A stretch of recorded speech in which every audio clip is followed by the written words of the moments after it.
Regresamos a esta su segunda media hora de su espacio Realidades y Opiniones, que se transmite de manera enlazada, hermanada, mancomunada en los portales Foro 21 México Prioridad Foro 21. Damos la bienvenida al político, politólogo, analista, perredista, izquierdista, barbosista, etcétera, etcétera, Gerardo ¿Y de Pérez. dónde sacas que Pérez Muñoz. Perredista? Pero antes de entrar con sus miradas críticas, ya también saludamos al maestro Jiménez Villa, que ya está en este estudio, después de 1000 años de ausencia. Dice, bueno, voy a ir este diciembre porque es martes 13, me gusta para ir. Vamos con nuestros patrocinadores, el pollo feliz de Arnaldo de la Rocha, Maco Mangueras y Conexiones de Gerardo Navarro, Walden, Sarquís Mena, Plaza Dorada, Blanca Peralta, Oncoboutique de Elizabeth Castro, Natural Ice, Andrea Igartúa, Hacienda San José Actipan, Jorge Espina, Flor de Aloe, Ángel del Castillo, Podo Center, Marta Sosa y Mezcal Promesa. Este es el clúster de patrocinadores que gracias a ellos, como en su momento nos apoyó un buen rato don Alfonso Gómez Quintanar, y dice que ahorita está esperando haciendo sus cuentas bancarias, sus movimientos, sus plazos fijos, porque pues salió cargadito y está haciendo para ver el otro año con qué proyecto le entra. Pero Gerardo Pérez Muñoz, bienvenido a este espacio. Pues bienvenido, muchas gracias, maestro Gerardo. Y yo creo que sí es tema obligado este deceso muy sorpresivo de Miguel. Obviamente ya había habido otras ocasiones en que se le veía mal o se decía que estaba mal, pero nadie esperaba que fuera a fallecer, ¿no? Y la cuestión ahora es la incertidumbre que deja. Y curiosamente, lo que traía para el día de hoy, para platicar el día de hoy, que tiene que ver con dos cuestiones. Por cierto, perdón, mañana iba a rendir su tercer informe. Sí. Mañana. El cuarto informe. Cuarto, exacto, corrijo, sí. Sí, mañana. Y tiene que ver con dos cosas, 2 días muy especiales que ha declarado la ONU. El primero es el 10 de diciembre, que tiene que ver con la Declaración Universal de los Derechos Humanos. Y obviamente acá se deja, es la continuidad de alguna manera en términos de lo que ha pasado de la violación de derechos humanos, ¿no? El encarcelamiento del compañero defensor del río Metlapanapa, Miguel López, que por cierto fue el mismo modus operandi para la gente de Coyomeapan. Oye, otra detención de un líder de allá de Santa Clara Coyuca, perdón. También el mismo modus operandi cuando agarraron a los compañeros de Amozoc que están injustamente en la cárcel, llevan para 2 años y medio, sobre todo Eloy Méndez. Han ido saliendo algunos compañeros, pero a Eloy no se la perdonan, a sabiendas de que él no estuvo el día de los hechos de que se le imputa. La represión a la gente de Coyomeapan, donde murió un niño, y en fin, ha habido esta serie de violaciones a los derechos humanos. Pero particularmente porque también el 9 de diciembre se conmemora el Día Internacional en contra del genocidio. Y es algo que regularmente se nos olvida, como si en el siglo XX no haya habido genocidios, o referir solamente el genocidio a lo que le sucedió al pueblo judío durante el Holocausto. Cuando dices genocidio, eso es lo que viene a la mente, pero eso fue muy grande, muy lamentable, pero no fue el único. No. Y ha existido pero a ver, cada año en diferentes regiones. Por ejemplo, el primer genocidio que se conoce en el siglo XX se llevó a cabo en 1904. Y se llevó a cabo a manos de hoy una potencia occidental, moderna, contemporánea, etcétera, y que fue en Namibia. en donde más de 500,000 gente de Namibia fue muerta por el régimen alemán en 1904, particularmente de dos grupos indígenas, dos grupos étnicos. Sí. Este fue el primer genocidio. El otro genocidio fue el del pueblo armenio, a mano del imperio turco otomano, en ese momento, 1913, 1925, en donde murieron cerca de 2 millones de armenios. Hoy, evidentemente, ya nadie se recuerda esto. Pero también el genocidio que se dio contra el pueblo romaní, que hoy nadie lo reivindica. ¿Cuál es el pueblo romaní? ¿Cómo lo conocemos al pueblo romaní? Son los gitanos. Y fueron perseguidos por el régimen nazi, que llevó a cabo una limpia racial contra el pueblo romaní antes de entrar con los judíos. Sí, si vemos, ha habido una secuencia de genocidios. Bueno, el primer genocidio realmente de la historia nuestra se da aquí en Cholula el 19 de octubre de 1519, la primera gran matanza en contra de la población indígena. Ya hablamos de Puebla. 19. Pero luego, un año después, se da un segundo genocidio a mano de los invasores españoles en Tenochtitlan, donde matan a más, se habla en algunas crónicas que mataron a más de 6,000 personas, nada más en la escalinata de la pirámide. Era una festividad, los españoles piensan que los iban a atacar y empiezan a matar a la gente. Y es un poco lo mismo que en Cholula, ¿no? Era una festividad y pensaron que estaban haciendo una rebelión y los iban a atacar. Para no detenerme mucho, bueno, uno de los últimos genocidios que ha habido como tal, aparte del llevado a cabo por Israel contra el pueblo palestino hasta la fecha, que ya nada más al pueblo palestino le han dejado el 10% de su territorio original, del 48 a la fecha, es el genocidio que se llevó a cabo nuevamente en una ex colonia belga y alemana, que es Ruanda, en donde matan a más de 300,000 tutsis. Y el último fue en la disolución de la ex Yugoslavia, donde el pueblo serbio-croata, por una cuestión religiosa, mata a los bosnios herzegovinos, que son musulmanes. La más reciente, ¿verdad? Es la más reciente. Pero podemos ver cómo se ha dado esto en escalada. Y esto evidentemente tiene que ver con la supuesta Declaración Universal de los Derechos Humanos, que fue el 10 de diciembre, el 74 aniversario. Y justamente en el preámbulo a la declaración hay un concepto básico que viene desde prácticamente desde el Renacimiento y la Edad Media, con algunos teólogos y filósofos, que es luchar por la dignidad intrínseca del ser humano. Y vemos cómo los gobiernos, en esta lucha que se da por los pueblos, es lo primero que te viola, la dignidad.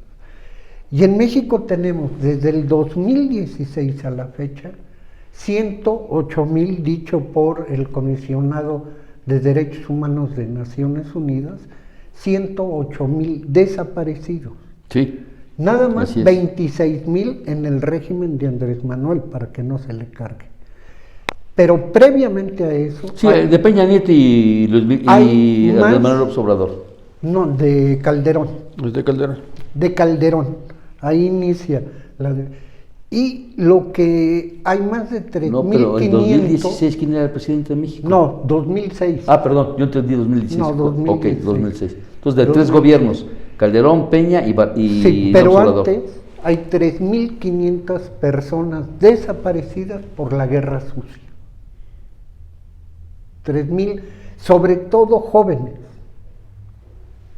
Hablamos del Qué movimiento misterio. del Hablamos de los 70, 68, 70. 68, el halconazo, 70. la guerra sucia, la DFS, es decir, la Dirección Federal de Seguridad, la de extinta. Seguridad, Nazar Aro, Gutiérrez Barrios, etcétera. Luis Echeverría, López Portillo, en fin, están metidos mucha gente. Y en Puebla también hubo esto. Por lo menos hay 3 compañeros, uno de ellos un joven de 18 años, que fue detenido por la Dirección Federal de Seguridad en 1971-72 en Tecamachalco. Estudiante de antropología y no sabe en dónde está. Y bueno, estamos también a unos días, el 20 de este mes, se cumple un aniversario más del asesinato de Enrique Cabrera Barros. Y esto tiene que ver con lo que actualmente también ocurre en el gobierno de Miguel Barbosa Huerta. Y creo que ahí hay una asignatura pendiente que tiene que ver con el respeto de los derechos humanos. A mí me parece de lo más deleznable que hayan cambiado la ley, y ahorita digo por qué, para que quien está al frente de la Comisión Estatal de Derechos Humanos sea un abogado. Falso. No requiere ser abogado para ser un defensor de derechos humanos. Claro. Eso es para poner un amigo, un cuate o un familiar, como se presume con la que hoy es, vocera de Macuil. Verónica Vélez Macuil. Que está un familiar de él al frente de la Comisión Estatal. Pero ¿dónde está ese señor dando la cara para hablar del respeto y la libertad inmediata de los compañeros que han sido defensores del territorio, del agua o los bienes comunes? Y que la función de una comisión de derechos humanos es defender, no importa cuál sea la causa, Es defender a un ser humano, ¿no? Sin embargo, y lamentablemente, cuando ves a alguien que está defendiendo a un territorio, los recursos de un pueblo, a un pueblo per se, no tiene esa defensoría. Pero no se trate de un delincuente probado, confeso incluso, que si van y lo defienden. Es posible. Y ahora es bien interesante porque en el primer discurso sermón sobre los derechos humanos se dio en territorio americano. No era todavía el territorio americano. Esto fue más o menos en 1513 en Santo Domingo, en la isla de Santo Domingo, y fue un fraile dominico, que el discurso se llama Una voz que clama en el desierto, en donde Fray Antón de Montesinos le reclama a las tropas españolas que solamente habían ido a buscar oro y que defendían más a sus animales que al pueblo taíno, al pueblo indígena. Y en la audiencia estaba una persona que va a jugar un papel importante ya en la colonia como defensor de los indígenas, Fray de las Casas, Fray Bartolomé de las Casas, que en ese momento era traficante de esclavos. Se convierte, se vuelve dominico, viene a Chiapas y se convierte en un gran defensor de los pueblos Se mutó indígenas. Y salió del mal, Sí. dejó el infierno para... A partir del sermón de Fray Antón. Y luego en 1847 en San Luis Potosí se crea la primera Procuraduría de los pobres, antes inclusive que con los suecos, el modelo de ombudsman. Pero previamente en los sentimientos de la nación en 1813 con Morelos, se tipificó la prohibición de la esclavitud y del tráfico de esclavos. Entonces sí tenemos un pasado muy interesante en la defensa de los derechos humanos, Y obviamente ya hacia finales de los años 70 con doña Rosario Ibarra de Piedra, es la que pone en el centro de la agenda nacional la defensa, promoción y difusión de los Por cierto, derechos. qué terrible, si su mamá viviera, yo creo que le volvería a dar, le daría un infarto y moriría otra vez al ver el desastroso, denigrante papel de su hija Rosario Piedra Ibarra al frente de la Comisión Nacional de Derechos Cuestionable, Humanos. evidentemente. Por favor, pero más que cuestionable, con todo respeto. Pero ojo, los que han estado antes, sí, pero es absolutamente pero llevaban el cargo con deleznable. un poco más de dignidad o hacían aparecer para no dejar de... Sí. Pero acá esta señora, Era ni la presentación, ni la intervención, era la apariencia. sale en defensa, sale a atacar al INE en una actitud totalmente partidista, oficialista, morenista, cuando no es su papel, Pérez Muñoz. Ojo. Pero en fin, no, ojo. Vas a decir Los derechos. que es una político, un ombudsman de 10, espérame, lo máximo. Los derechos político-electorales forman parte del ámbito de los derechos. Sí, humanos. pero no atacar al INE.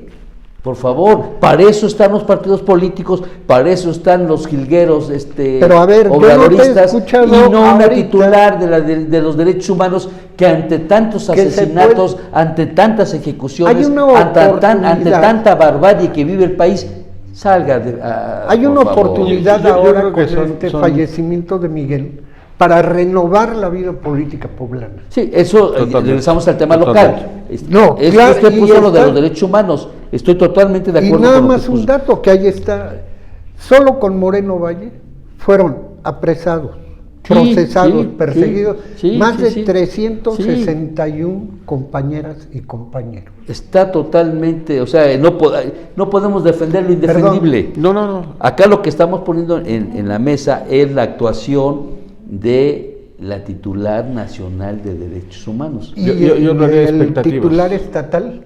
El titular estatal tampoco. No, terrible, es que al final igual del o día, peor. Algo que yo veo, un defensor de los derechos humanos, déjame ponerlo un poquito así, titular de Profeco, están para defender de los abusos, de lo que quieras, pero uno de los derechos humanos, otro el del consumidor. Y no ves que aparezcan, y no ves que sucedan cosas. Y en el caso de la actual titular de Derechos Humanos a nivel federal, de la Comisión de Derechos Humanos, además tienes este antecedente de todo lo que hizo su mamá, ¿no? Y entonces tu expectativa es mucho más grande, no claro, es que haga, claro, sino claro, que vaya mucho más allá. Claro, y te concedo razón en el sentido de que tiene su madre moriría si ve lo que está sucediendo, pero del otro lado, por mucho que vayas con el oficialismo, pues al menos ten un poquito de práctica, de decoro, ¿no? Por favor. Sin quitar que el tema de el votar y ser votado, participar en la política, es un derecho Tiene razón, pero es humano totalmente. Claro, ¿Cómo lo hacemos para que realmente funcione? Que ojo, maestro, y eso sí me consta directamente. Y lo digo por cuando el tiempo que estuve como representante ante el órgano electoral en un proceso electoral federal. El INE jamás se mete en ver la calidad del voto, se queda solo en la cantidad del voto. ¿Y a qué me refiero? Compra y coacción del voto, pero es un seguimiento que debes hacer por lo menos de un año antes de cómo te van comprando y coartando la libertad para llevarte. El INE no ve eso. Cuenta los números solamente. Sí, y casi al final. No, debería de estar prohibido, por ejemplo, que se regalen bolsas, gorros. No solamente debería de estar prohibido, deberían de ir a debería estar penado, tema uno, el otro prohibido por supuesto, pero ¿de dónde sale todo eso? Del financiamiento de los partidos. Claro, a eso voy. Sí, no hay solamente que penalizar al candidato, sino al partido. Claro, el partido que lo haga, partido que en automático eso es pierde su registro. Ahí tienes el Pemex Gay, Tienes ahora sí, Monex, toda Agua la, de claro, Puebla, claro, y Peña claro. Nieto, tienes un montón de cosas. Entonces el INE tampoco puede salir uno a defenderlo de que realmente ha trabajado para la calidad del voto. Eso es fácil. Pero Muñoz, un minuto nos queda, porque hoy tuvimos una complicación de nuestra agenda de invitados, y un minuto ¿cuál es su conclusión? Por dos cosas me quedo. Algo Venga. que recupero de un escritor checo que luchó en contra también del régimen de Alexander Dubček cuando era parte del bloque soviético, Milan Kundera, que decía que la lucha del hombre contra el poder es la lucha de la memoria contra el olvido. Y estos casos, A ver, repite rápido, la lucha del hombre contra el poder es la lucha de la memoria contra el olvido, y no se nos puede olvidar todo lo que ha pasado tanto a nivel nacional, a nivel local, como a nivel mundial, universal. Claro. Y segundo, por lo que está pasando en Perú, ya vimos cómo está claramente la intervención del Departamento de Estado, ¿cómo dicen los abogados? A concesión de parte de relevo de pruebas. Así es. Ya lo dijo una persona del Departamento de Estado norteamericano. Recordar ese gran líder aymara del Perú en 1780, antes de que lo descuartizaran y le cortaran la lengua, a Tupac Amaru. Sí, ese movimiento. Junto con Bartolina Sisa, esta mujer que derrotó a las fuerzas españolas. Tupac Amaru dijo una frase que se está volviendo realidad no solo en Perú, sino en América Latina: somos millones y volveré.